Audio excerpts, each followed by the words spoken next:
Salam dostlar. Bugün biraz fərqli üsulda açika hazırladım. Bu dəfə təzə pomidordan yox, tomat pastası ilə.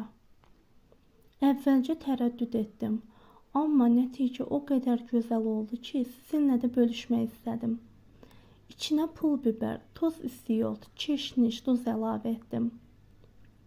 Tomat pastası ilə daha dərin bir dad oldu. Daha qalın. Hazırlanması çox asan başa gəlir. Vaxtınız az olanda əla bir üsuldur.